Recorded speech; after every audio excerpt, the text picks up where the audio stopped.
प्रणाम गुरुजी।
प्रणाम गुरु जी।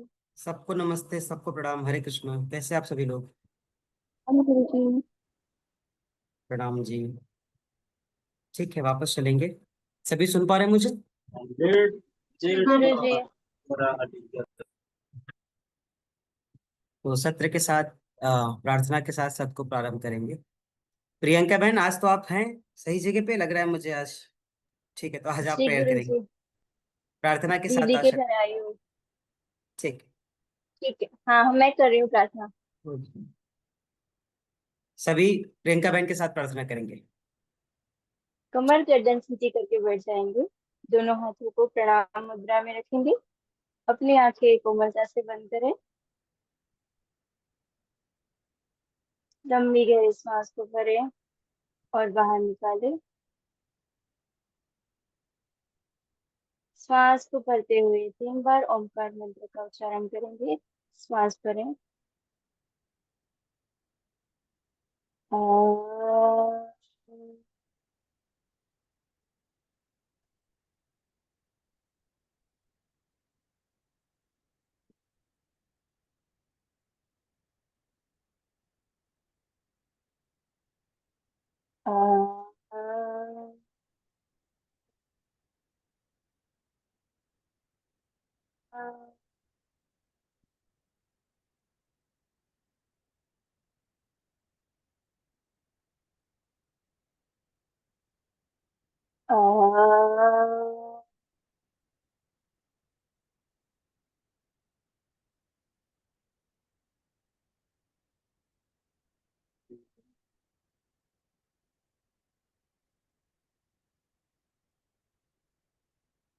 असतो मा सद्गमय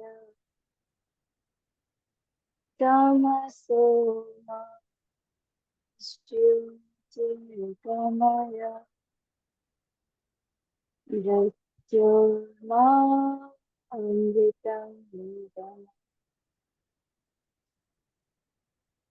हे ईश्वर, मुझे असत्य से सत्य की तरफ, अंधकार से प्रकाश की तरफ और मृत्यु से अमृता की तरफ ले चलें। और शांति, शांति, शांति है। हथेलियों को आपस में गर्म करेंगे। गरम हथेली आंखों पर लगाएं और धीरे धीरे अपनी आंखों को खोलते हुए स्वस्थ हो जाएंगे। सभी को प्रणाम।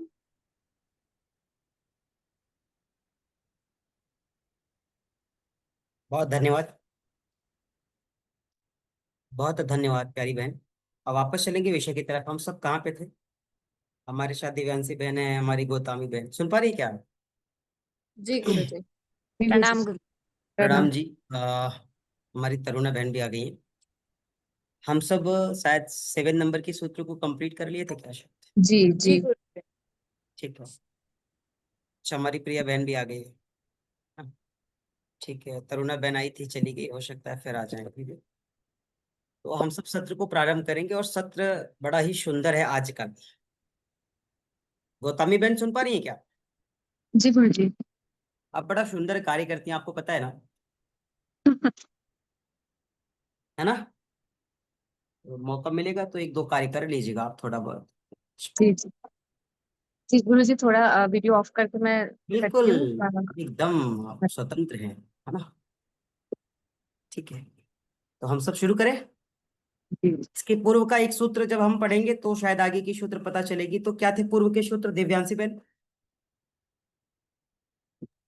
गुरु जी, उसमें प्रत्यक्ष अनुमान और आगम्य के बारे में अरे बाबा, सूत्र क्या था? सूत्र। गुरु जी कॉपी में तो प्रत्यक्षानुगाम प्रमाण, यही था, हाँ। है ना? जी गुरु। प्रत्यक्षानुमानागमाः प्रमाणानि, यही था।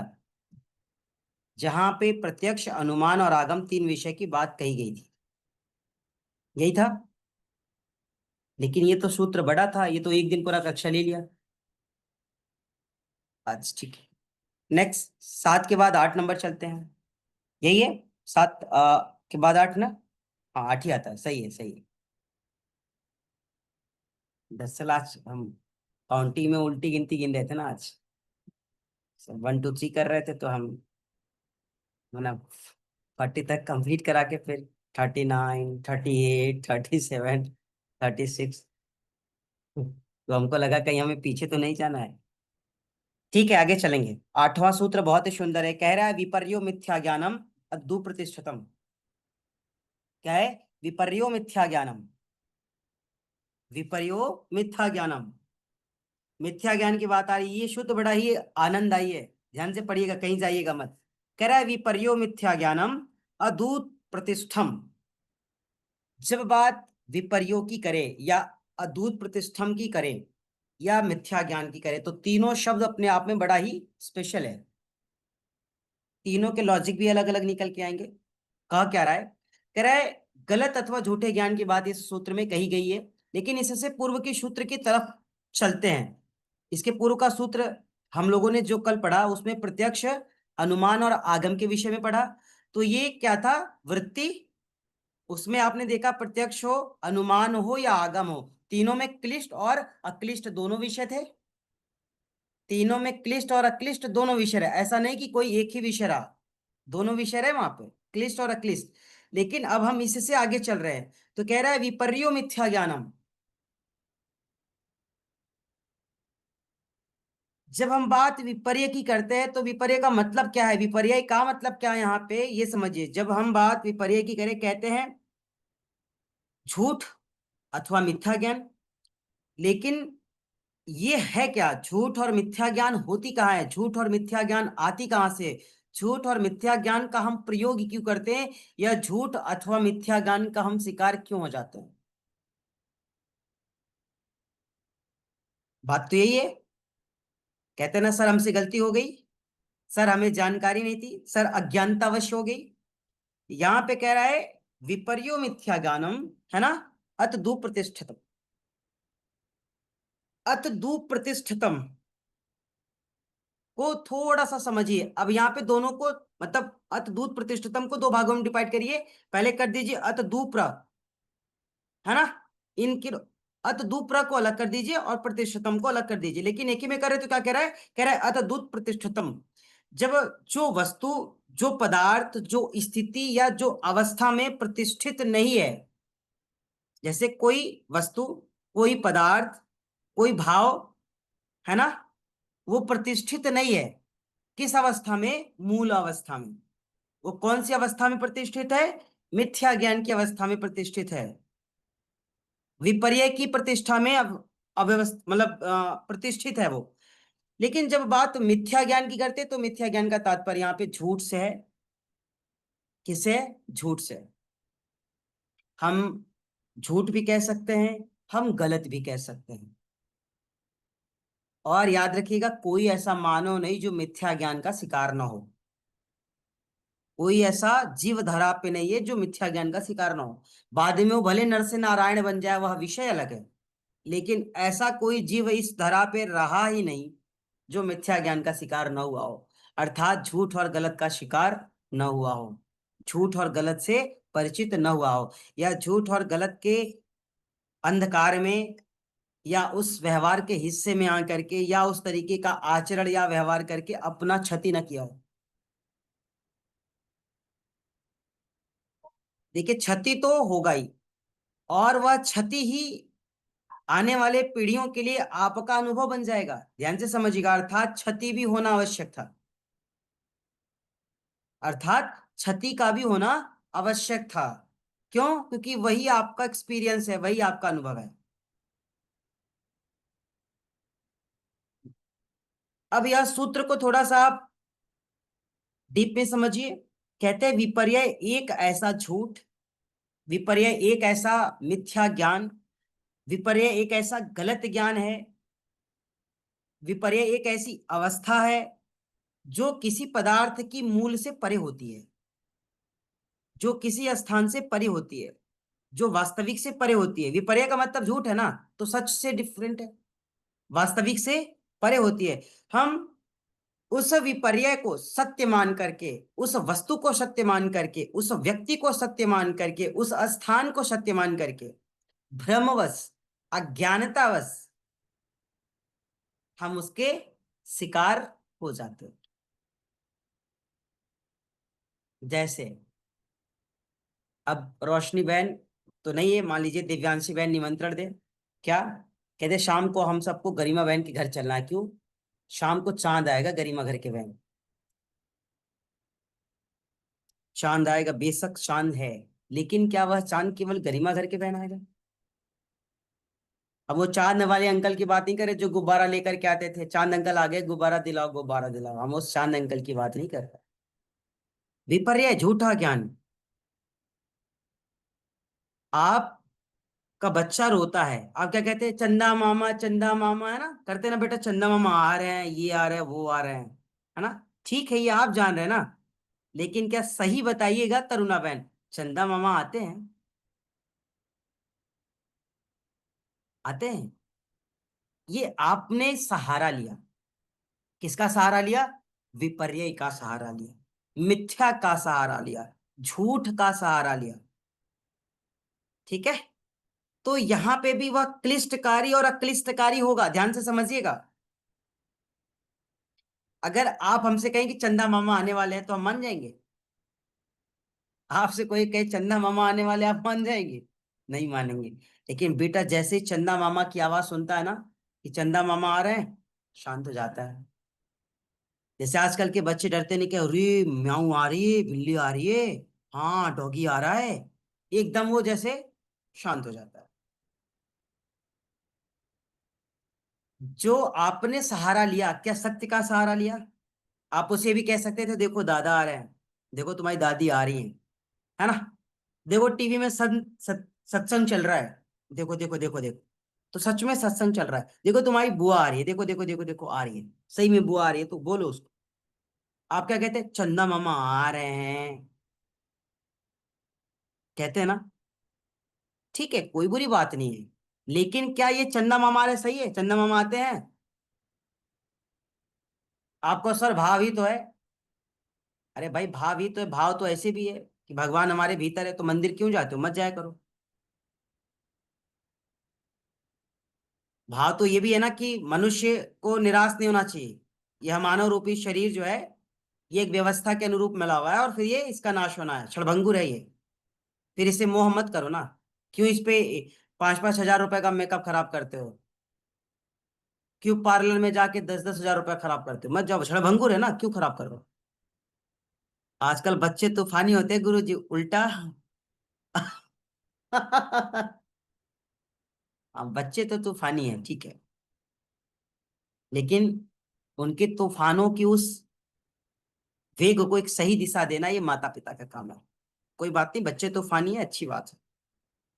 इसलिए तूफानी है कि अब बच्चे 200-500 वर्ष जीने के लिए नहीं आए हैं, है ना, कम समय के लिए आए हैं। तो अगर वो बहुत ज्यादा पहले की तरह सहज रहेंगे तो फिर काम, है ना, बड़ा लेजी वाला हो जाएगा फिर, है ना, नीरस हो जाएगा। तो अच्छा है बच्चा तूफानी है, तो सौभाग्यशाली है वो माता पिता जिसका बच्चा तूफानी है। बस ये है कि माता पिता एक और कार्य कर ले, उस बच्चे की तूफान को सही दिशा दे दे, अन्यथा वो तूफान गलत दिशा में जाएगी तो बहुत ज्यादा क्षति होगी। ठीक है, तो वेग बुरी नहीं है, सही दिशा में होनी चाहिए। आगे चलते, कहते हैं जिसे हम पदार्थ में मानने का भ्रम करके बैठे हुए हैं, जिसे हम वस्तु में मानने का भ्रम करके बैठे हुए हैं, जिसे हम स्थान में मानने का भ्रम करके बैठे हुए हैं, जिसे मन में मानने का भ्रम करके हुए बैठे हुए हैं, ये भ्रम ही मिथ्या ज्ञान है, ये भ्रम ही विपर्य है। एक भ्रम, एक भ्रम। ऐसी प्यास जगी मिलने की, ऐसी प्यास जगी कि रस्सी को पकड़ करके, है ना, कि रस्सी है सर्प को पकड़ करके खिड़की से प्रवेश कर जाते हैं, है ना। वो सच में क्या थी? सर्प ही तो था ना, सर्प थी। और कौन गया था, जरा आप लोगों को कहानी पता है? किसने पकड़ करके रस्सियों, है ना, कि हाँ हम तो रस्सी के सहारे चले गए, सच में वो रस्सी ही थी जिसके सहारे चले गए? दिव्यांशी बहन कौन था? कालिदास। तुलसीदास। तुलसीदास थे या कालिदास थे? अब सुरेंद्र सर बताएंगे कौन थे। तुलसीदास। तुलसीदास। कालिदास नहीं थे, तुलसीदास थे। ठीक है, अब सही है तरुणा बहन का मैसेज आया था। ठीक है, तो अब हमें ये समझना है कि जो वो रस्सी समझ करके जिस चीज को, जिस सर्प को पकड़ करके वह प्रवेश कर जाते हैं, तो वो मिथ्या ही तो था ना, वो गलत था ना, वो झूठा था ना। क्या वो सच में रस्सी था? नहीं, सर्प था। तो भ्रम और सम से रस्सी तो समझ लिया था ना। यहां पे विपर्य का मतलब किसी गलत ज्ञान के कारण, किसी गलत स्थान, किसी गलत वस्तु, किसी गलत व्यक्ति को भी जब आप सही मानते हैं, क्यों मानते हैं? वेग में, आवेग में, क्रोध में, अज्ञानता में, तभी तो मानते हैं ना गलत। कोई गलत डिसीजन क्यों लेते हैं? क्रोध में। क्रोध में ही तो गलत डिसीजन लेता है ना मनुष्य। अगर कोई समस्याएं आ रही है तो बिल्कुल स्थिर हो जाए और सही समय का इंतजार करें, तो शायद निर्णय भी सही होगा। लेकिन वो होना भी जरूरी है, क्यों? क्योंकि अनुभव वही होगा। हमारे साथ भी वही चीज है ना? हमारे साथ भी वही चीज है। पहले के लोग क्या कहते थे? बहुत पहले चले जाइए, बहुत पहले, बहुत पहले के लोग बहुत सहज होते थे, जल्दी रिप्लाई नहीं करते थे, सुनते थे, समझते थे, धैर्य रखते थे। अब वो चीजें नहीं रही। पहले के लोग इतना लंबा समय व्यतीत करते थे, उनके पास समय अवधि होती थी, है ना? अब लोगों के पास उम्र भी कम है, समय भी कम है, व्यवस्थाएं भी ज्यादा करनी है, तो डिसीजन है ना, लेने में वो देर नहीं लगाते हैं। पहले लोग सेवा करते थे, पहले लोग साधना करते थे, पहले लोगों का एक भाव था जो वास्तविक था, और वह वास्तविक उन्हें कहीं ना कहीं सही राह से कनेक्ट करती थी। आज वह वास्तविक विपर्य में बदल चुका है। आज वह वास्तविक मिथ्या ज्ञान में बदल चुका है। आज वह वास्तविक जो है अज्ञानता में परिवर्तित हो चुका है। और जब वह अज्ञानता में परिवर्तित हो चुका है, जिस तरीके से तुलसीदास ने अंधेरी रात में सर्प को रस्सी के भाव से भ्रमवश पकड़ करके वह प्रवेश कर गए, क्या प्रातः काल होती सुबह तो उस रस्सी को वो रस्सी ही समझते, या उनको दिखाई दी जाता कि नहीं ये सर्प है? कोई जरूरी नहीं, क्योंकि इस पे भूत सवार जब होता है ना, तो सही और गलत दिखाई नहीं देता है। तो चाहे दिन के उजाले में आदमी गलती कर दे या रात के अंधेरे में गलती कर दे, समय महत्वपूर्ण नहीं है। वेग वहां पे जो उसका है ना, वो ज्यादा इंपॉर्टेंट। किस अवस्था में और किस स्थिति में पहुंचा देगा, ये बहुत बड़ा विषय भी बन सकता है, बहुत बड़ा इशू भी बन सकता है, और सामान्य भी हो सकता है। क्यों? हमने बताया ना, कष्टकारी भी है और सुखदायी भी है, क्लिष्ट और अक्लिष्ट दोनों। लेकिन बात करते विपर्य का उद्भव कहां से हुआ, कैसे विपर्य आया, मिथ्या ज्ञान आया कहां से, मिथ्या ज्ञान को भेजा किसने, मिथ्या ज्ञान उत्सर्जित कहां से हुआ, मिथ्या ज्ञान का जन्म कहां से हुआ? ये भी तो बात है। मिथ्या ज्ञान का जन्म कहां से हुआ? कहां से आया मिथ्या ज्ञान? अविद्या के कारण। मिथ्या ज्ञान कहां से आया? अविद्या के कारण, अज्ञानता के कारण मिथ्या ज्ञान आया। कहते हैं विपर्य का जन्म ही अविद्या से होता है, और विपर्य का जन्म ही अविद्या से हुआ है। सत्य और असत्य को, है ना, सत्य और असत्य को विपरीत कर दीजिए, मतलब सत्य को असत्य मानिए और असत्य को सत्य मान लीजिए, तो ये मिथ्या ज्ञान ही तो है ना, ये विपर्य ही तो है ना, ये अविद्या ही तो है ना, यह अज्ञानता ही तो है ना, कि हम सत्य को असत्य कह रहे और असत्य को सत्य कह रहे हैं। कह रहे हैं पहले जो लोग थे तपस्वी थे, साधक थे, पहले के लोग स्वाभिमानी थे। आपको पता है क्यों? उनके पास ज्ञान था। पहले के लोग स्वाभिमानी थे, उनके पास ज्ञान था। पहले के लोग सम्मान के लिए जीवन जीते थे। पहले के लोग ज्ञान का अर्जन करने के लिए जीवन जीते थे। व्यवस्था, घर की व्यवस्था, सैलरी, ये सब सेकेंडरी, ये सब कोई विषय नहीं था। क्यों? क्योंकि वो वास्तविक से जुड़े थे, वो मिथ्या ज्ञान से नहीं जुड़े थे। और जो अविद्या जिसके साथ जुड़ जाती है, अगर यह अविद्या वास्तविक स्वरूप को स्वीकार कर ले, अर्थात मिथ्या ज्ञान से परे हो जाए, अविद्या ज्ञान में परिवर्तित हो जाए, अज्ञानता ज्ञान में परिवर्तित हो जाए, तो सारा विपर्य, सारा मिथ्या ज्ञान दूर हो जाएगा और साधक फिर सही बिहेव करेगा, साधक फिर सही व्यवहार करेगा। साधक फिर सही व्यवहार करेगा। पहले के लोग क्या थे? स्वाभिमानी थे स्वाभिमानी लोग। सुरेंद्र सर से पूछे, अनुभवी है, पहले के लोग स्वाभिमानी थे गरिमा बहन? पहले के लोग कहते थे प्राण जाए पर वचन न जाए, स्वाभिमानी थे। पहले के लोग गलत के लिए लड़ जाया करते थे, पहले के लोग गलत के लिए आवाज उठाते थे, पहले लोग गलत के लिए विरोध करते थे तरुणा बहन, आपको पता है?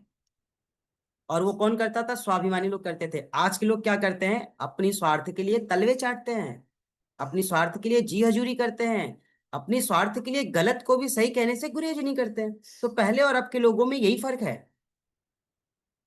पहले ये लोग क्या थे? पेशेंस ज्यादा थे उनके पास, ना धैर्य थे, संयम था। उनको लगता था कि नहीं, मेरे स्वाभिमान को ठेस ना पहुंचे, हमें कोई समाज में गलत ना कहे, हम फिर कोई दूसरी व्यवस्था देख लेंगे और हम गलत नहीं करेंगे। वो गलत के लिए प्रखरता से आवाज उठाते थे। आज ऐसे लोग हैं क्यों नहीं है? बहुत लोग हैं जो गलत के लिए बोलना जानते हैं, जो गलत के लिए लड़ना जानते हैं, जो गलत का विरोध करते हैं। आप कहेंगे ये गलत है, आपको ऐसा नहीं करना चाहिए, ऐसा नहीं है। समाज में हर तरीके के लोग हैं ना। आप कहेंगे अगर हमें नहीं करना चाहिए तो ठीक है, अगर यही सब सोच ले आदरणीय सुरेंद्र सर कि हम नहीं करेंगे तो फिर करेगा कौन? हम सैनिक नहीं बनेंगे तो फिर बनेगा कौन? हमारा क्षति नहीं होगा तो फिर ठीक है, फिर आने वाली पीढ़ियां, फिर सभी उस क्षति के लिए तैयार रहे। तो कहने का तात्पर्य यहाँ पे ये कि ये होता भी किसके कारण है? मिथ्या ज्ञान के कारण, अज्ञानता के कारण। और जो विपर्य के कारण साधक अपने जीवन को असंतुलन की अवस्था में लेके चले जाते हैं, वो केवल वास्तविक से जुड़ जाएं, अविद्या का अगर त्याग कर दे, अज्ञानता से दूर हो जाएं, ज्ञानार्जन का सुविधा, ज्ञानार्जन की स्थिति, ज्ञानार्जन की अवस्था को व्यवस्थित कर ले, तो सारा दुख, सारा क्लेश, सारी कष्ट, सारी पीड़ाएं आदि हो जाएंगी, आदि हो जाएंगी। प्रियंका बहन, आपको याद है आप प्राणायाम के सेशन में जुड़ी थी या किसी सेशन में जुड़ी और फिर कही सर सर मुझे नहीं, अभी मेरे पास थोड़ी अव्यवस्था है, एक कार्य करते हैं, हम नेक्स्ट सेशन में योग दर्शन में जुड़ जाएंगे, है ना? लेकिन जुड़ने से पहले आपके मन में कई भाव आए, मैं कहूं कि ना कहूं, सर क्या सोचेंगे, सर परमिशन देंगे कि नहीं, है ना, मैं अपनी बात रखूं या ना कर। जब तक आपने कहा नहीं था आपके मन में तो बहुत ढेर सारे भ्रम चल रहे थे ना। लेकिन जैसे आपका मैसेज आया, विद इन 1 सेकेंड मैंने रिप्लाई किया, मैंने कहा ओके, यही कहा ना। जब मैंने कहा तो आपको उस समय उसके बाद कैसा लगा? वो सारा जो मन का एक भ्रम था, जो हमारा शरीर बोझिल था या मन भारी था या ये लग रहा था कि कैसे कहें, तो बिल्कुल रिलैक्स फील किए। कितना सेकंड लगा था? बस मेरे जितने चैट करने में, लिखने में समय लगा होगा उतना ही समय लगा होगा। जी, मैंने मैसेज डालने के बाद भी 10 बार तो देखा होगा कि अभी रिप्लाई नहीं आया, फिर तुरंत आ गया था। ये तो, तब तक रहता है जब तक आपका रिप्लाई नहीं आता। तो देखिए, नहीं रिप्लाई तो हम जब देखेंगे तो कर देंगे, जैसे जी मैंने देखा नहीं था, है ना, जी। भले ऑनलाइन हाँ, मतलब हो वही सकता है। तुरंत ही आ गया था। तो वही कहने का तात्पर्य। अच्छा, अगर हम इसको अपने से समझ ले, जैसे तरुणा बहन, हम कोई कर्म किए नहीं, बस कर्म करने से पहले सोच रहे कि क्या करेंगे, कैसे करेंगे, क्यों करेंगे, क्या परिणाम होगा, तो अज्ञानता ही तो है ना। अरे भाई पहले करो तो, पहले शुरू तो करो, पहले प्रारंभ तो करो। यहाँ पे अगर आप नहीं करेंगे तो भी क्लिष्ट के शिकार रहेंगे, रहेंगे ना। क्या दुख रहेगा कि काश मैंने कह दिया होता तो सर शायद मौका दे ही देते। आपने नहीं कहा, हमको पता नहीं, हम अक्लिष्ट रूप में, आप क्लिष्ट रूप में है ना। तो अगर आपने कहा तो आपने किसका सहारा लिया? ज्ञान का या बुद्धि का या विवेक का सहारा लिया, तभी तो हम तक आपकी बात आई। अगर आपके पास धैर्य नहीं होता, अगर आप पेशेंस नहीं रखते या आप अपनी बातों को नहीं रख पाते, तो क्या आपको ये मौका मिलता? नहीं मिलता। क्यों? क्योंकि साधक को विपर्य का क्लिष्ट और अक्लिष्ट रूप जान लिए। कहते हैं अंधेरे में पड़ी रस्सी को सांप समझकर अगर हम उससे भयभीत हो जाए, सच में वो रस्सी है। अंधेरे में पड़ी रस्सी को अगर हम सांप समझ करके भयभीत हो जाए, तो उस भयभीत होने से क्लिष्ट स्वरूप को स्वीकार करेंगे आप? दुख होगा आपको, पीड़ा होगी, होगी कि नहीं होगी? क्यों? क्योंकि वो सही में रस्सी थी, लेकिन आपने क्या समझ रखा? सांप। किंतु अगर सांप है ना, किंतु अगर सांप है, सर्प है, और हमने रस्सी समझ करके अपने काम निकाल लिए, और जब बाद में पता चला तो एक बार लगा कि हे राम, हम तो बच गए, या हम यहां तक आ गए, तो उसके बाद की जो सुकून थी, अर्थात दोनों गलत है ना। एक तो रस्सी को सर्प समझ रहे हैं, दूसरा सर्प को रस्सी समझ रहे हैं। तो क्लिष्ट और अक्लिष्ट यही है, मिथ्या ज्ञान के कारण। अगर मिथ्या ज्ञान को आप दूर करना चाहते हैं तो केवल एक ही उपाय है, क्या? ज्ञान, ज्ञानार्जन, ज्ञान का अर्जन। अविद्या को दूर कीजिए, प्रखरता से आगे आइए, है ना, प्रखरता से आगे आइए। याद रखिएगा, जो प्रखर होकर के अपनी बात नहीं रखते वो फिर योगी साधक भी नहीं कहलाते। और योगी की भाषा में कायर शब्द का प्रयोग नहीं किया जाता है, लेकिन वो किसी कायर से कम भी नहीं होते। तो आपको अगर किसी तरीके की क्लेश, किसी तरीके की पीड़ा, किसी तरीके की दुख अगर मिल रही है, तो क्यों मिल रही, इस कारण को आप जानिए, और इस कारण को जानने के बाद उस पर काम कीजिए, और अपनी क्लेशों को दूर करने का साधन ढूंढिए। ठीक है? अक्लिष्ट रूप क्या है, क्लिष्ट रूप क्या है, ये आपको मैंने बता दिया। ठीक है, और एक आध एग्जांपल दे दे, एक आध एग्जांपल और दे दे। चलो जी गुरुजी। करुणा बेटे, एक आध एग्जांपल और ले लेते हैं। जैसे मान लीजिए कि आपने कोई कोर्स करने का एक डिसीजन लिया, या किसी कोर्स में एडमिशन लेने का एक डिसीजन लिया।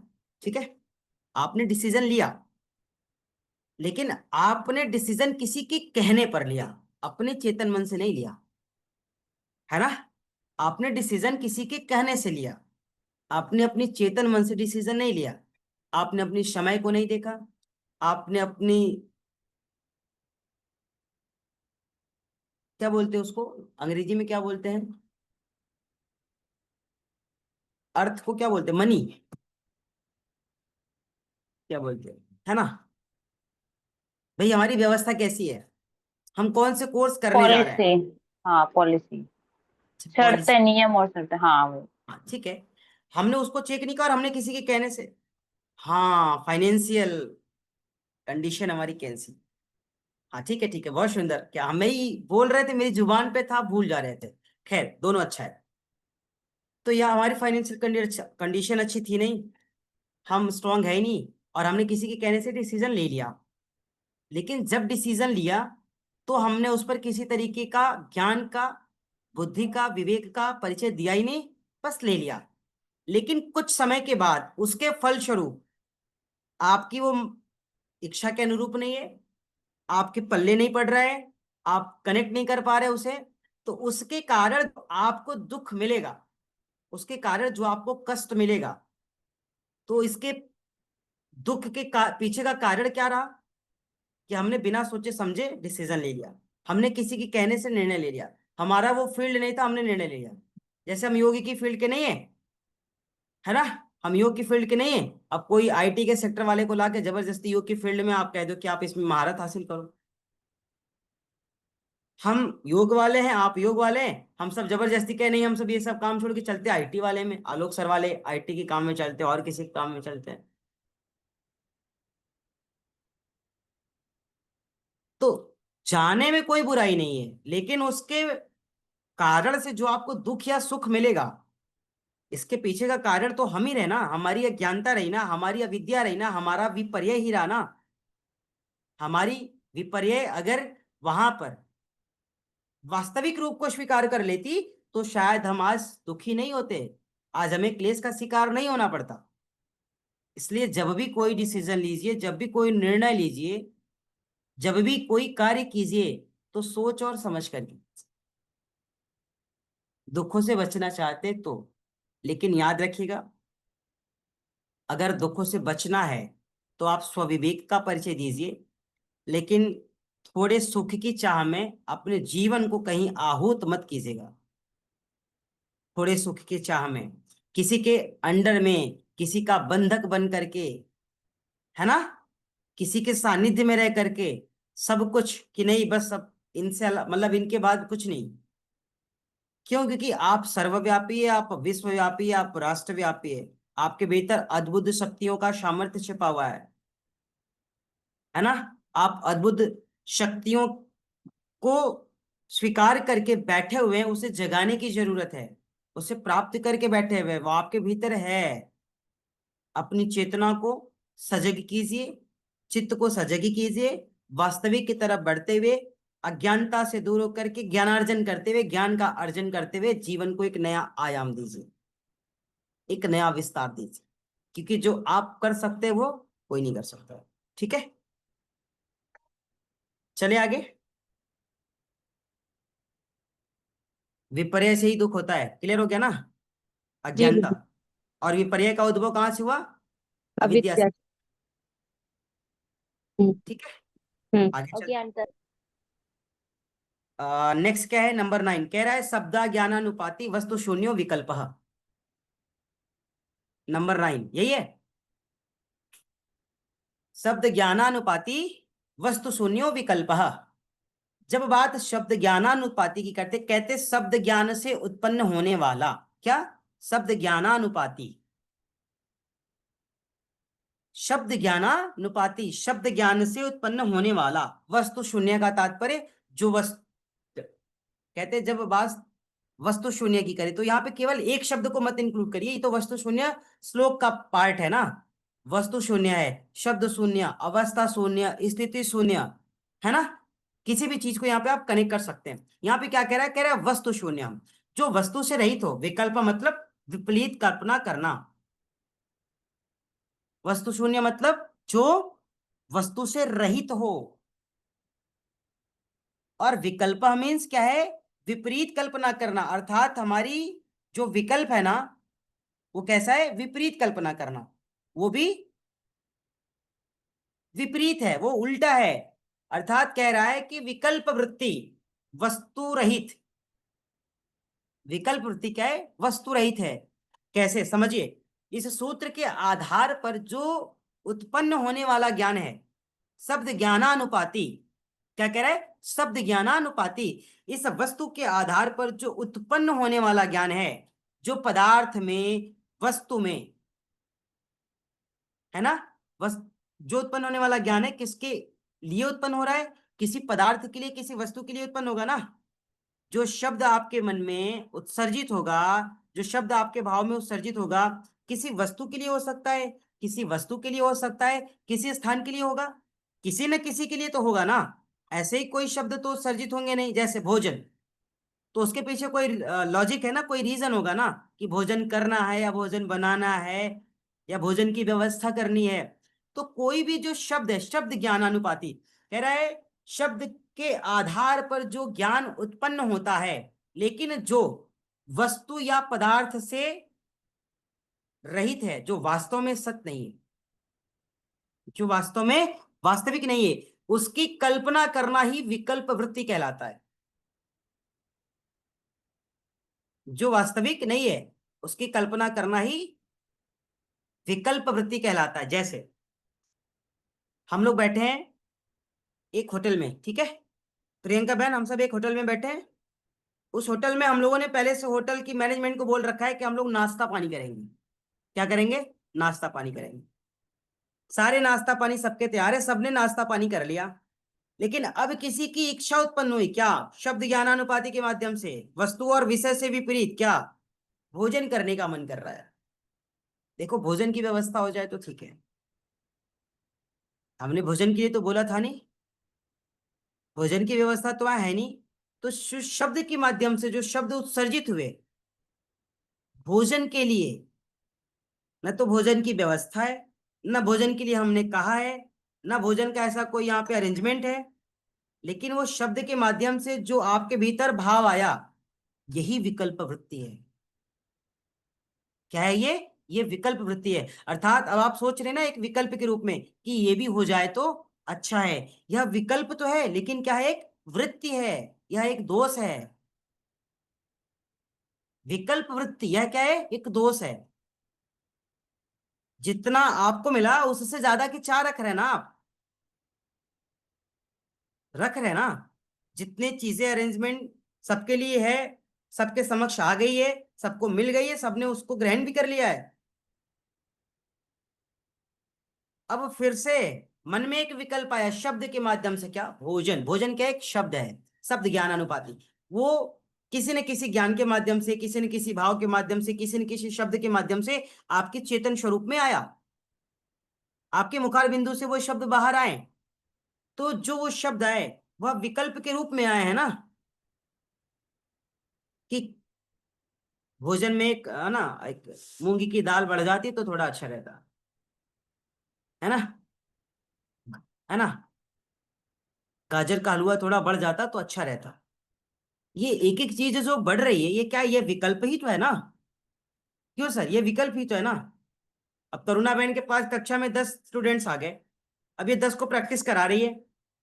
अब 10 को प्रैक्टिस करा रही है तो खुशी खुशी करा रही है, तो कोई विकल्प नहीं है, ये मन से करा लेंगी। लेकिन 10 को करा रही है और इनको लग रहा था यही अगर 20 होता तो कितना अच्छा रहता, मगर 20 तो है नहीं, है 10।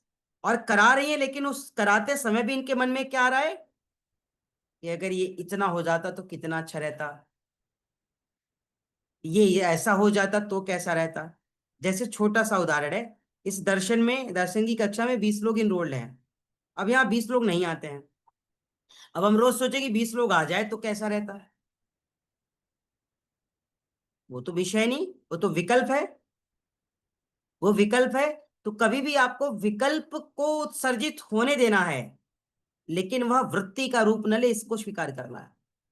विकल्प है ना, सही के लिए होना चाहिए, विकल्प है वास्तविक के लिए होना चाहिए। अर्थात विकल्प बुरा नहीं है, विकल्प वृत्ति बुरी है। विकल्प बुरा नहीं है, लेकिन विकल्प वृत्ति बुरी है। जो सही के लिए विकल्प है वो विकल्प में दोष नहीं है, इसलिए कहते हैं विकल्प वृत्ति। कहते हैं जिस ज्ञान की उत्पत्ति केवल शब्द से होती है, जिस ज्ञान की उत्पत्ति केवल शब्द से होती है, वास्तव में वैसा कुछ भी नहीं होता है। शब्द प्रेम, क्या है प्रेम? जरा बताइए। शब्द से हम बोल रहे हैं प्रेम, प्रेम कहाँ दिख रहा है? प्रेम क्या है? प्रेम को जरा पकड़ के लाइए, प्रेम की फोटो खींच के भेज दीजिए हमको। अरे भाई, प्रेम की फोटो खींच के भेज दीजिए ना हमको। तब आप ढूंढेंगे कि किसी का आधार कार्ड में प्रेम लिखा हो तो वही खींच के भेज देते, चलो सर को, सर ने तो फोटो ही कहा है। लेकिन प्रेम को पकड़ सकते हैं, प्रेम को पकड़ सकते हैं, प्रेम को बांध सकते हैं, प्रेम दिखाई दे रहा है। प्रेम क्या एक भाव है ना, एक फीलिंग है ना, एक ट्रस्ट है ना, एक भरोसा है ना, एक समर्पण है ना, एक त्याग है ना। प्रेम, प्रेम क्या एक त्याग है, प्रेम भी एक त्याग है। अगर कोई सच्चा प्रेम करता है तो त्यागने की क्षमता रखता होगा, है ना। कोई सच्चा प्रेम करता होगा किसी से तो वो त्यागने की क्षमता रखता होगा। गरिमा बहन समझ पा रही है? मान लीजिए कि हम आपसे प्रेम कर रहे हैं, ठीक है सुरेंद्र सर, हम आपसे प्रेम कर रहे हैं, लेकिन आप हमसे प्रेम नहीं कर रहे हैं, हम केवल आपसे कर रहे हैं। आप किससे कर रहे हैं? आप तीसरे पर्सन से प्रेम कर रहे हैं, है ना। आप तीसरे पर्सन से प्रेम कर रहे हैं, लेकिन हम आपसे जबरदस्ती प्रेम कर रहे हैं। तो ये जबरदस्ती का प्रेम ही तो विपर्य है ना, मिथ्या ज्ञान है ना, ये अज्ञानता है ना यहाँ पे। ये जबरदस्ती का प्रेम ही तो क्लिष्ट रूप लेगी ना, फिर आगे चल के भावाहक होगी ना, आगे चल के दुख देगा ना, व्यथित करेगा ना, परेशान करेगा ना, परेशान करेगा, बेशक परेशान करेगा। और यहां पर, क्योंकि ये जो प्रेम है ना, ये शब्द से अनुभूत हो रही है। प्रेम क्या एक शब्द है, शब्द ज्ञानानुपाती। ये प्रेम एक शब्द के माध्यम से उत्सर्जित हुआ, जैसे आपने प्रेम शब्द बोला, तो ये प्रेम भी तो एक वर्ड है ना, एक शब्द है ना। हम कह रहे हैं प्रेम को पकड़ लीजिए, प्रेम को बांध लीजिए, प्रेम को रख लीजिए, प्रेम को खरीद लीजिए, प्रेम को दे दीजिए। क्या कर सकते हैं इस, जितनी चीजें मैंने बोली आप क्या कर सकते हैं, इसमें से क्या सही हो सकता है? प्रेम को न तो बांध सकते हैं, ना प्रेम को खरीद सकते हैं, ना प्रेम को रोक सकते हैं, ना प्रेम को छीन सकते हैं। छीन सकते हैं? नहीं। अभी सुरेंद्र सर थे, मैंने कहा जैसे मान लीजिए हम सुरेंद्र सर से प्रेम कर रहे हैं, सुरेंद्र सर किसी और से प्रेम कर रहे हैं, सुरेंद्र सर एक बार भी नहीं बोले कि नहीं नहीं सर हम भी आपसे कर रहे हैं। इन्होंने तुरंत ऐसे ऐसे कहा, हाँ हाँ कर रहे हैं, कहा ना इन्होंने ऐसे ऐसे हाँ। तो मेरे मन में क्या आएगा, मेरे मन में तो दुख होगा ना, दुख होगा कि नहीं सुरेंद्र सर? दुख होगा। प्रियंका बहन दुख होगा ना? आप लोग बताइए। तो फिर हम हम इनको ब्लेसिंग्स देंगे, हम इनको दुआएं देंगे, क्या करेंगे बताइए? हम कुछ देंगे नहीं, हम बताए क्या देंगे, हम डायलॉग बाजी करेंगे, हम वही डायलॉग मारेंगे जो आजकल सब मारते हैं, है ना? वही कि मैंने जिसे चाहा उसने चाहा किसी और को, खुदा करे वो भी जिसे चाहे वो भी चाहे किसी और को, है जाओ सब जाओ मरो एक साथ, है ना? हम तो मरेंगे, तुम्हें जीने थोड़ी देंगे फिर तो। क्यों, यही तो है ना, मैंने जिसे चाहा उसने चाहा किसी और को, खुदा करे वो जिसे चाहे वो भी चाहे किसी और को, फंसे रहो एक दूसरे की गाड़ी में, सब फंसे हैं। अज्ञानता ये क्या है, विपर्य है सब, क्या है, मिथ्या ज्ञान है। प्रेम क्या है, प्रेम एक ट्रस्ट है, प्रेम एक विश्वास है, प्रेम एक समर्पण है, प्रेम एक त्याग है। सच में हमें पता है कि हम आपसे प्रेम करते हैं, लेकिन ये मालूम हो जाए कि आप हमसे प्रेम नहीं किसी और से करते, तो आपको हम त्याग देंगे आपकी खुशी के लिए, ये प्रेम है। कर सकते हैं? नहीं। अगर आप हमें ना मिले ना, तो जो आपको हथियाने वाला है उसे हम, है ना, कान पे इस पे रखेंगे और बजा देंगे, लेकिन आपको हम किसी का होने नहीं देंगे।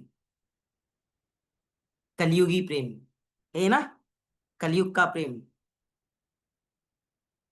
और एक मीरा के प्रेम थे, देखिए। तो प्रेम का मतलब केवल पाना नहीं है, प्रेम का मतलब होना भी है।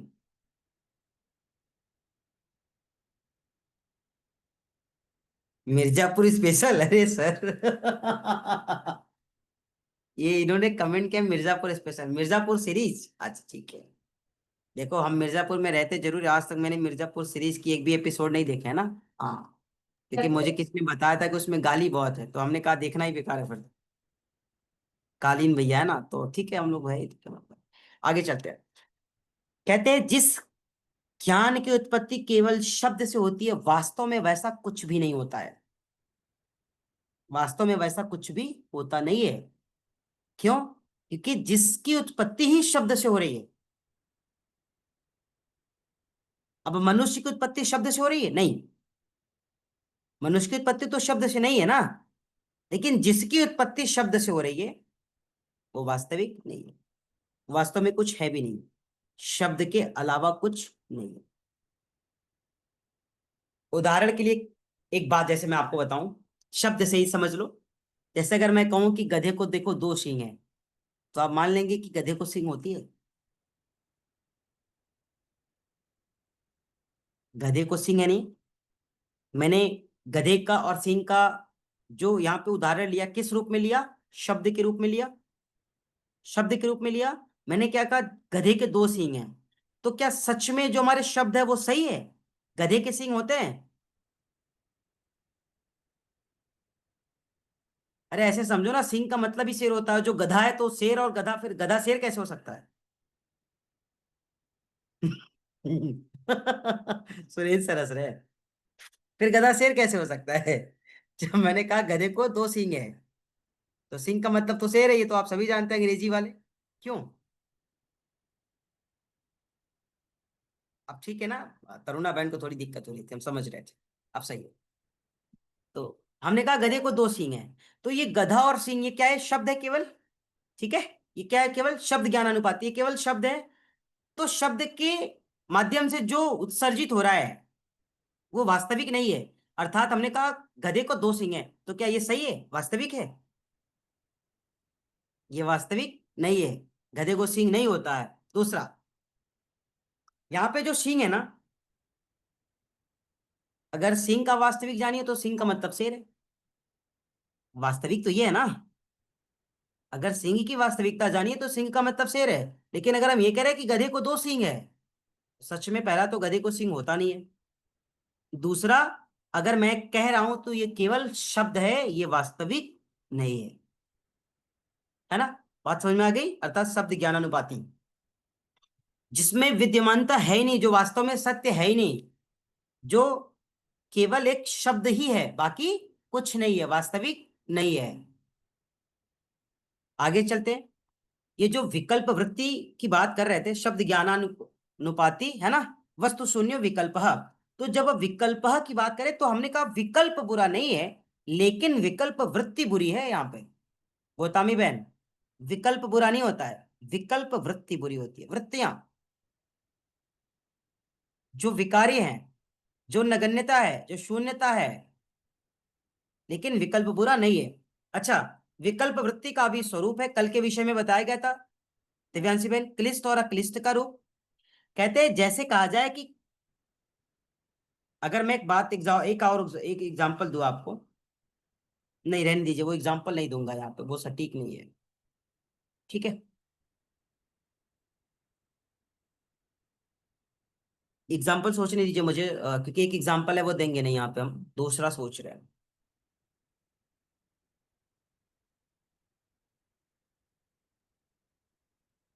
हाँ याद आ गया, ठीक है। जैसे हम कह दें कि ये बैल का बछड़ा देखो उस गाय को परेशान कर रहा है। बैल का बछड़ा होता है।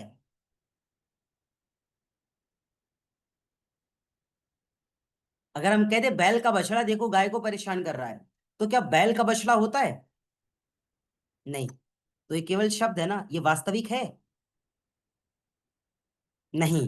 लेकिन अगर किसी ने समझ लिया, उसे अज्ञानतावश, तरुणा बहन, कि अरे राम राम राम, बैल का बछड़ा गाय को मार दिया, है ना। अब वो देखा नहीं है बैल की बछड़े ने गाय को मारा है कि नहीं। अब उसके मन में वो वृत्ति बैठ गई कि बैल के बछड़े ने गाय को मार दिया है। अब वो क्लिष्ट का शिकार हो गया। क्यों? क्योंकि उसने उसी को वास्तविक मान लिया, लेकिन सच में वो वास्तविक तो है नहीं। कोई अगर ये कहता कि गाय के बछड़े ने किसी बछड़े को मार दिया, किसी बच्चे को मार दिया, तो ठीक है। लेकिन हम कह रहे बैल के बछड़े ने गाय को मार दिया। पहली बात तो बैल का बछड़ा होता ही नहीं है, या तो बैल ही मार सकता है ना। बैल की मां मार सकती है, लेकिन बैल का बछड़ा कैसे मारेगा? नहीं मार सकता। तो यहां पर जब आप उस भाव को सही समझ लिए और कि स्वीकार कर लिए कि हाँ सच में बैल के बछड़े ने गाय के बच्चे को मार दिया, तो वो दुख देगा, क्लिष्ट का रूप लेगा, क्लेश का रूप लेगा। और जो क्लेश का रूप ले रहा है ये वास्तविक नहीं है, ये गलत है, ऐसा कुछ भी नहीं है। तो यहाँ पे अविद्या के कारण क्लेश उत्सर्जित हुआ, जो क्लिष्ट रूप में आ रहा है। और वह क्लेश क्या कर रहा है? ढेर मतलब ढेर सारे वृत्तियां, ढेर सारी विकारे क्या कर रहा है? उत्सर्जित कर रहा है और आपको व्यथित कर रहा है। लेकिन यही अक्लिष्ट रूप में जाए आप, अक्लिष्ट रूप की तरफ, जैसे उल्टा कर दीजिए कि गाय के बछड़े ने, है ना, गाय के बछड़े ने उस छोटे बच्चे को स्नेह किया,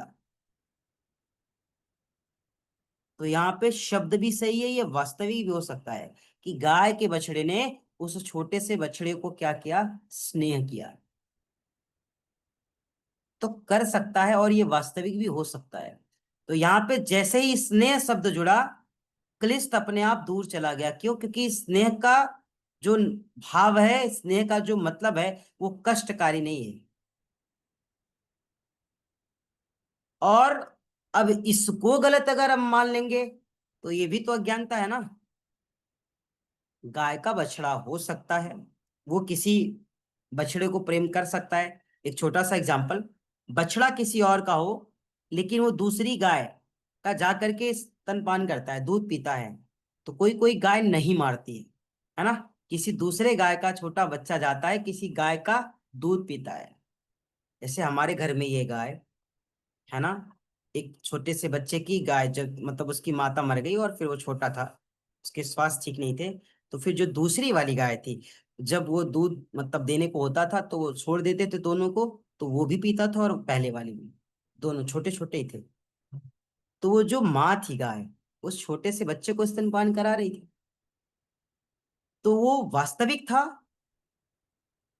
अगर हम ये कहें तो उससे कष्ट नहीं पहुंच रहा है, क्लेश के शिकार नहीं हो रहे हैं, और यह गलत भी नहीं है, यह विपर्य नहीं है, यह मिथ्या ज्ञान नहीं है।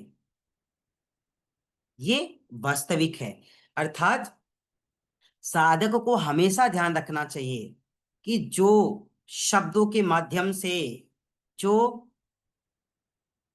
विषयों के माध्यम से, जो वस्तुओं के माध्यम से हम चीजों को सुन करके, महसूस करके, सही और गलत का अनुमान लगा करके कभी सुखी और कभी दुखी होते हैं, उस अवस्थाओं को वास्तविक अवस्थाओं के साथ जोड़िए, उस वस्तु को वास्तविक के साथ जोड़िए, उस शब्द को वास्तविक के साथ जोड़िए। अच्छा, उस शब्द ने कालिदास को कालिदास जी बना दिया। ठीक है, हाँ तो ठीक है, अच्छी बात है ना फिर, है ना। अनोखी भक्ति ने धन्ना जाट को धन्ना सेठ बना दिया। तो ट्रस्ट का विषय है यहाँ पे। एकलव्य ने गुरु मान कर कैसे ही साधना शुरू कर दी, एकलव्य एकलव्य हो गए। गुरु दक्षिणा में उन्होंने वही मांग लिया मतलब जिससे साधना था सब कुछ।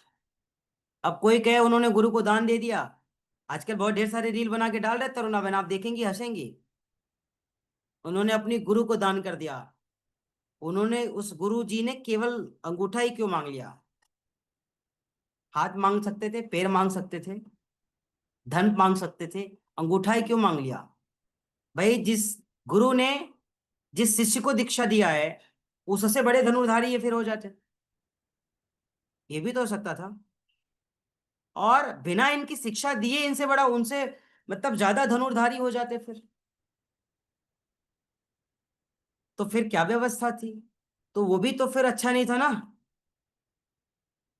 इन गुरु के द्वारा दिया गया शिक्षा जो था, वो बिना गुरु के सानिध्य में रहे, सिर्फ मूर्ति बनाकर पूजा करने से उससे ज्यादा सिद्धि और सफलता प्राप्त कर लिए। तो अब कोई कहता है कि नहीं, गुरु दक्षिणा में उसने दे दी, उन्होंने दे दिया, गुरु जी ने मांग लिया। हम कह सकते थे गुरु जी उस अंगूठे को ही क्यों मांगे? ज्वाला सर की चेयर मांग लो, बुक्स मांग लो। आप कहते ज्वाला सर आपकी मुझे कुछ नहीं चाहिए, बस आप केवल अपना दिमाग दे दो मुझे। या ज्वाला सर आप केवल अपनी, जो आपने योग में अर्जित किया, आप वो दे दो। हम कह रहे इसके अलावा भी तो कुछ मांग सकते हैं।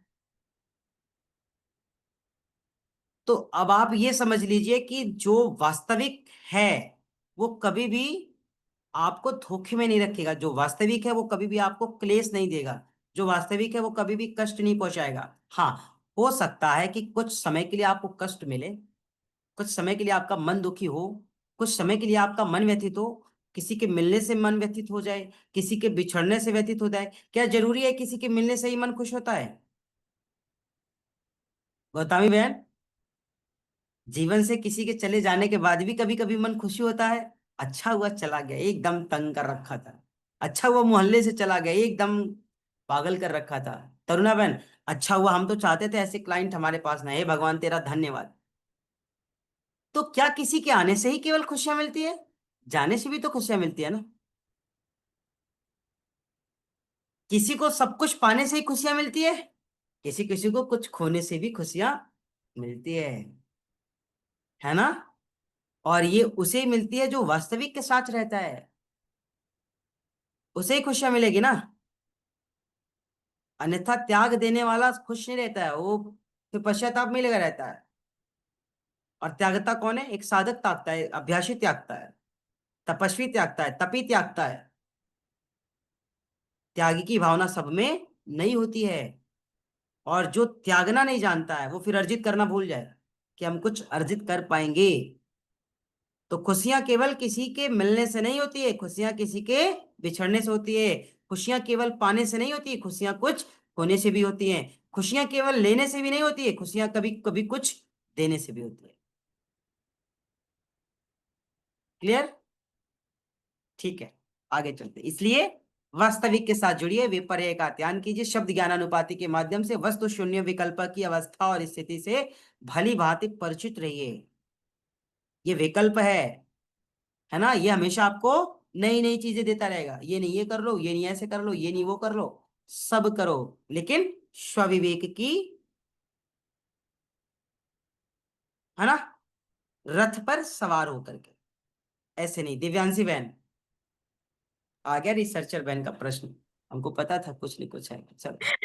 गुरु जी, अभी आपने जो वो एकलव्य और गुरु द्रोणाचार्य की जो कहानी बताई, उसमें ये था कि वो तो उन्होंने मांग लिया, अब उनके गुरु जी ने जब उनसे मांगा था तो उन्होंने तो अपने गुरु जी को दे दिया था। ये तो हमारा तर्क वितर्क है ना कि उन्होंने अंगूठा इस वजह से मांग लिया कि अर्जुन से बड़ा योद्धा ना बन देखिए जाए। सुन लीजिए, एक मिनट रुकेंगे आपको इस विषय पर। ये हम तर्क वितर्क नहीं कर रहे हैं, क्योंकि सबको पता है कि जहां तर्क है वहां नर्क है। हमने कहा इस कथा को लोग न जाने किन किन रूप में हमारे और आप तक पहुंचा रहे हैं। ये हम्म। वही लोग पहुंचा रहे हैं जो सच में उस मूल तक को नहीं जानते ना।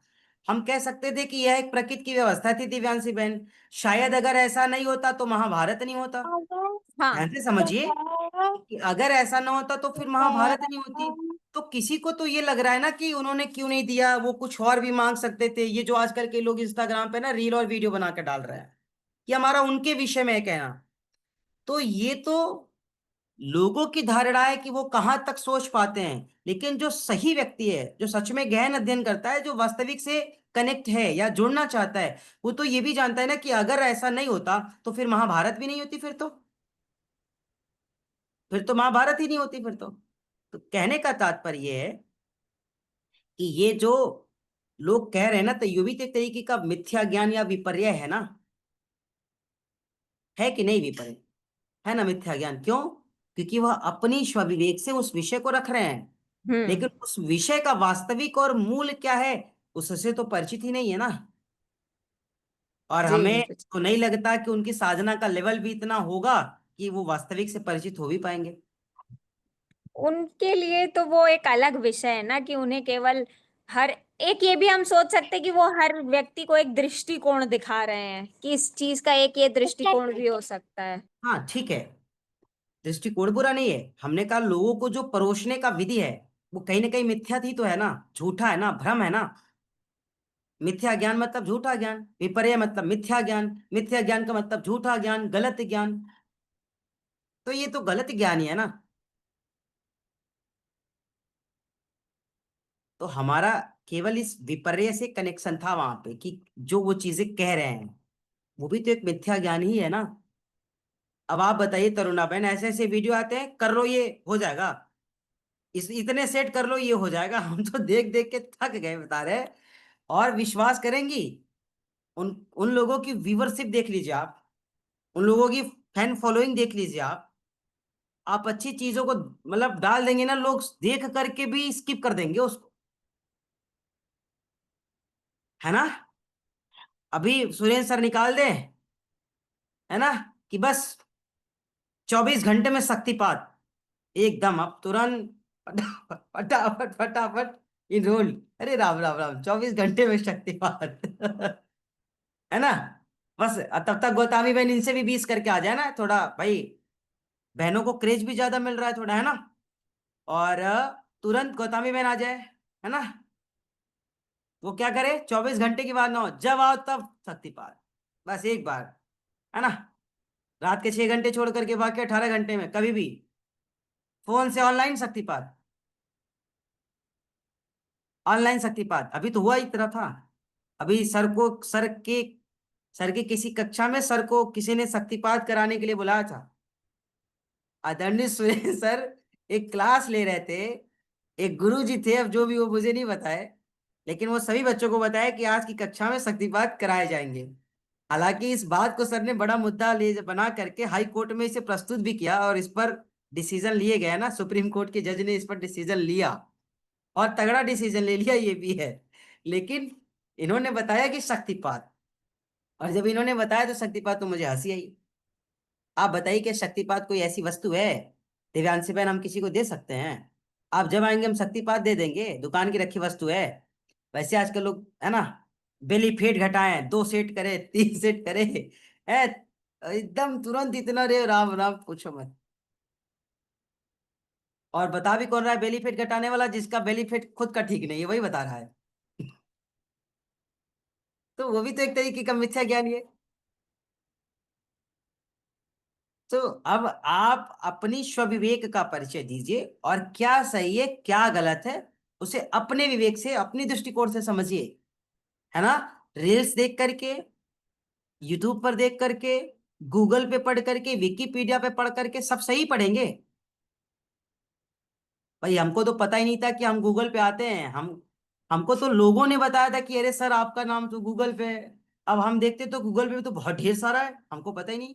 पहले गूगल बहुत बड़ी चीज होती थी, अब गूगल पे वो भी है जो हमको भी पता नहीं वो भी है गूगल पे। तो कहने का तात्पर्य ये है कि वास्तविक क्या है ये आप जानते हैं, तो वास्तविक के साथ जो जुड़ेगा ना वो व्यथित नहीं होगा, याद रखिएगा। यहाँ पे विपर्य का मतलब यही से है। जब हम बात शब्द ज्ञानानुपाती वस्तु शून्य विकल्प की कर रहे हैं ना, ये हर क्षण प्रतिपल और हर पल कह लीजिए लगा रहता है, ये किसी को छोड़ता नहीं है, हमेशा कनेक्ट रहता है, कभी क्लिष्ट रूप में और कभी अक्लिष्ट रूप में आपके साथ रहेगा। दिव्यांशी बहन, रहेगा कि नहीं?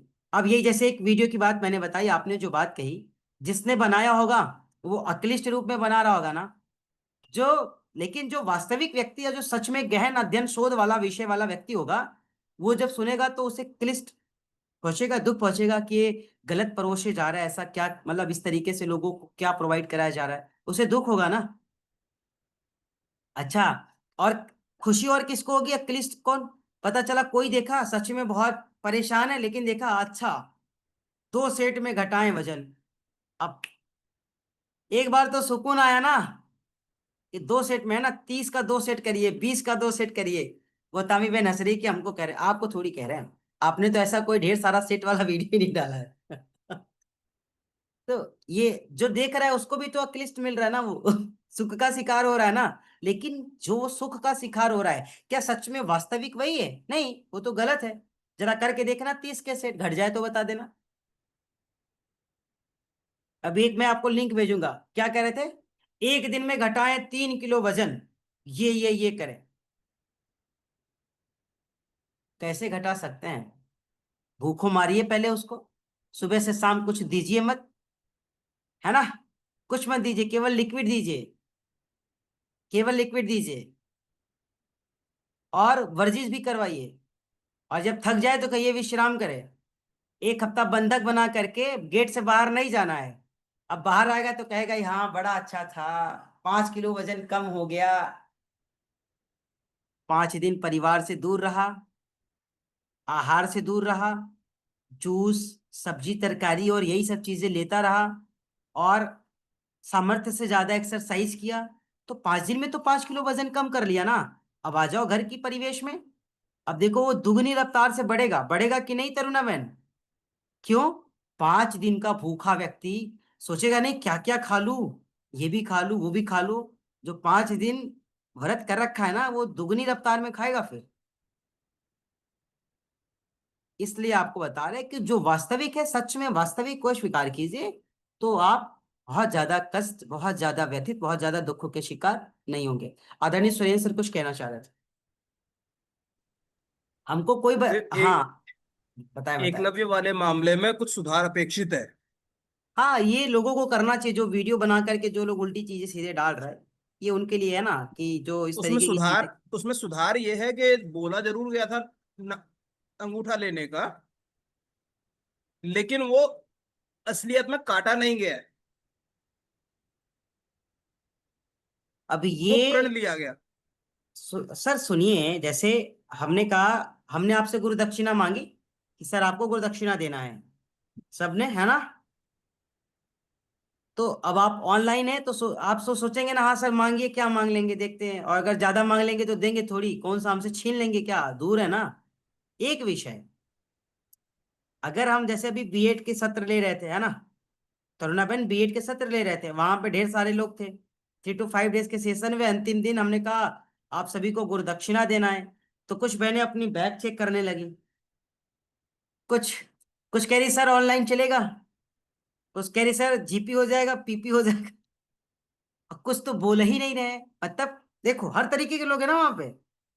तो अब गुरु दक्षिणा का नाम मैंने लिया था, तो सब घबरा गए कि हाँ, तो कुछ ने हिम्मत बनाई कि हाँ जो होगा करेंगे। तो जब मैंने कहा कि 1 रुपया गुरु दक्षिणा चलेगा, मुझे ज्यादा नहीं, 1-1 रुपया चाहिए, तो आधे से ज्यादा की तो बातें खिल गई कि चलो बात एक ही की है तो क्या दिक्कत है।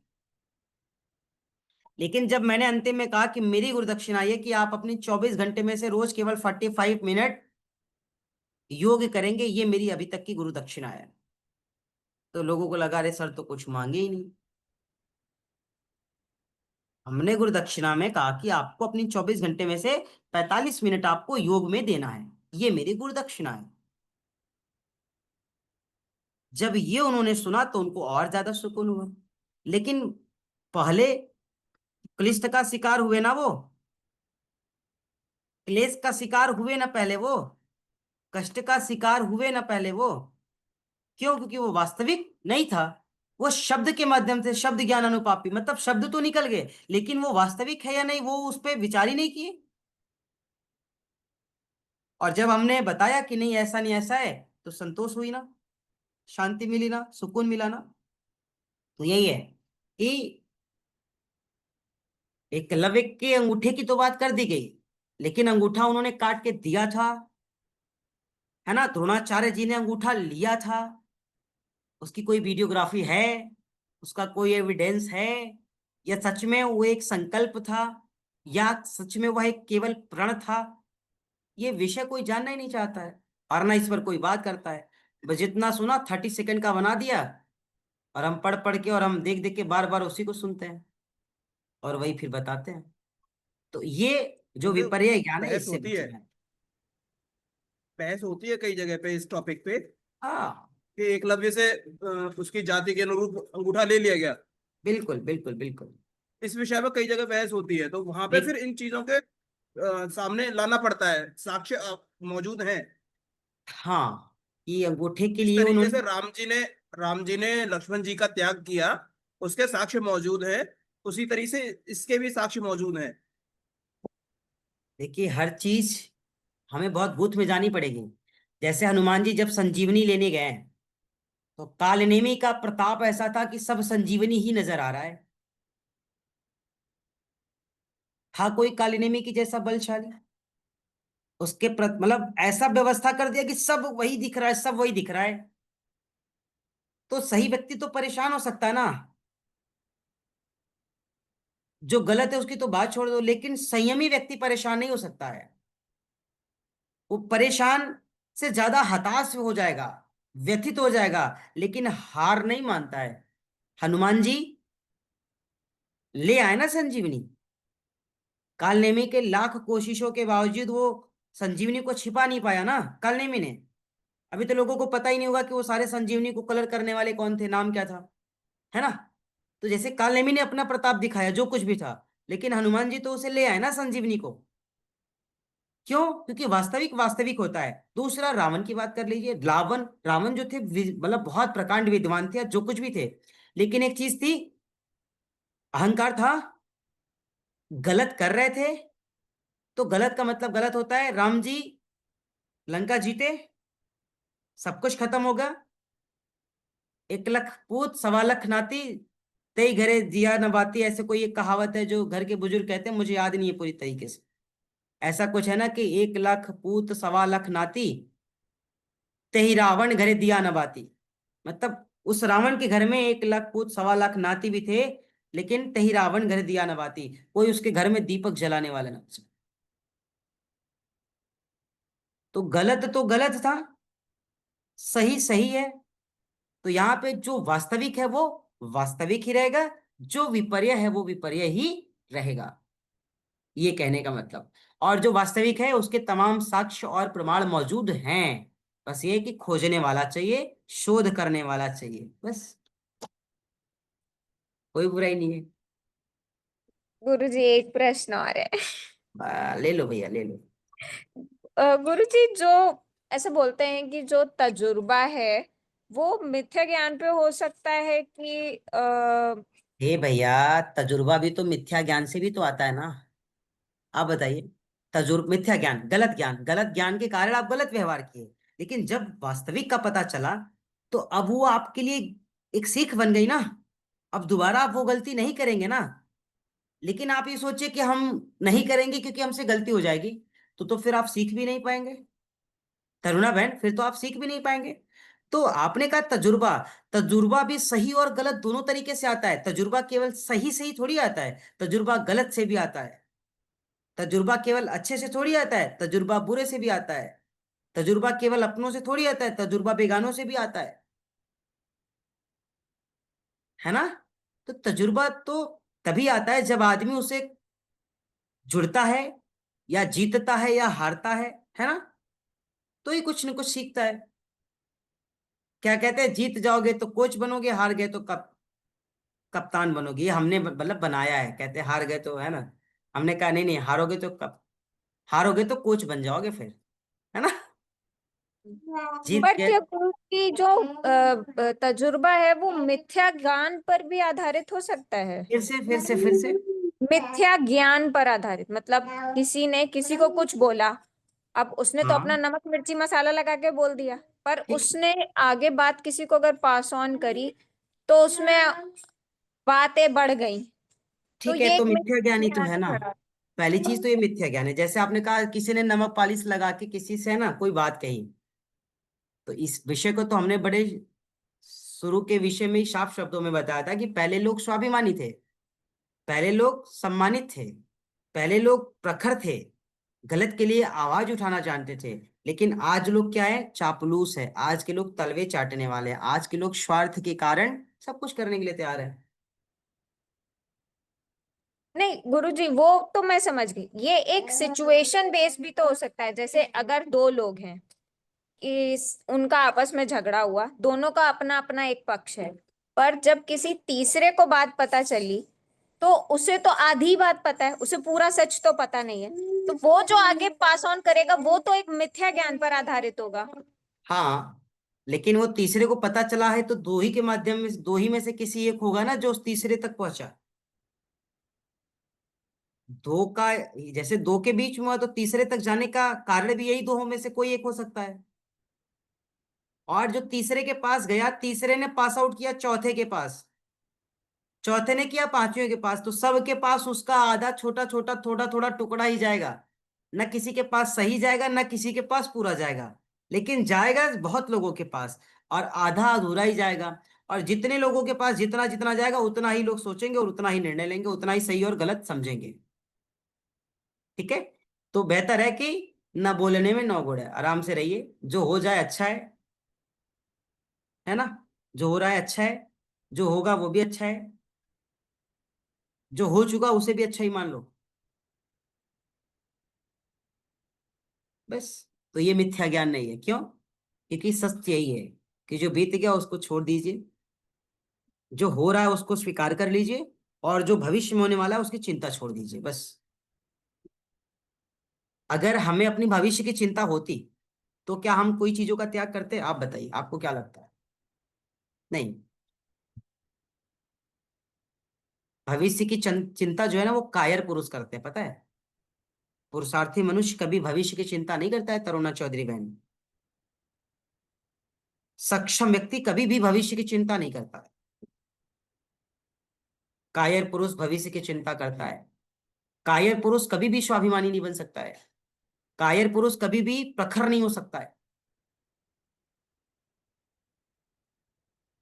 कायर पुरुष कभी प्रखर नहीं हो सकता है। कायर हमेशा कायर ही रहता है। उससे हमेशा अपने रोटी, अपनी दाल, अपनी कुनबा, अपनी, है ना, अपनी ही सब केवल लगी रहती है, बाकी कुछ नहीं। तो इसलिए आप मिथ्या ज्ञान से परे हो जाइए, अज्ञानता से, अविद्या से दूर हो जाइए, वास्तविकताओं के साथ जुड़ जाइए। सत्य और असत्य क्या है उससे आप स्वीकार कर सकते हैं। और फिर एक बात हमने कहा ना कि कभी भी जिसने त्यागने के गुण को स्वीकार किया है प्राप्त भी उसी को होगा। जो त्याग नहीं सकता है वो नया प्राप्त भी करने के लिए या फिर नई सीखने के लिए भी तैयार नहीं कर पाएगा खुद को। इसलिए आप एक पुरुषार्थी हैं, आप एक सजग विशुद्ध चेतना है। आप अपनी अस्तित्व को और अपनी काबिलियत को जानिए और वास्तविक के साथ जुड़िए। विपर्य का, मिथ्या ज्ञान का, अविद्या का त्याग कर जीवन को कृतार्थ करने के लिए जो भी पुरुषार्थ करना पड़े प्रखरता के साथ कीजिए। ठीक है। तो आज के सत्र को ये विराम देंगे, एक नई सुबह में फिर मिलेंगे नई ऊर्जाओं के साथ। है ना, नए विश्वास के साथ प्राणायाम की शक्ति में। गरिमा बहन, कल कौन सुबह प्राणायाम करा रहा है? आप करा रही, कौन करा रहा है? कल मूर्छा के लिए त्यागी बहन को कहा गया है अच्छा, शायद। त्यागी बहन है, ठीक है ठीक है। हाँ तो सब लोग तो रहेंगे ही ना फिर तो। हाँ, रहेंगे सब लोग रहेंगे। ठीक ठीक ठीक, तो हम भी रहेंगे, है ना। कल हम सब त्यागी बहन के साथ मूर्छा की प्रैक्टिस करेंगे, ठीक है। ठीक है तरुणा बहन, हम तो आपके साथ बाद में कर लेंगे अगली ठीक क्लास है में, है ना। गुरुजी। ठीक है। ठीक है गुरुजी, राधे राधे।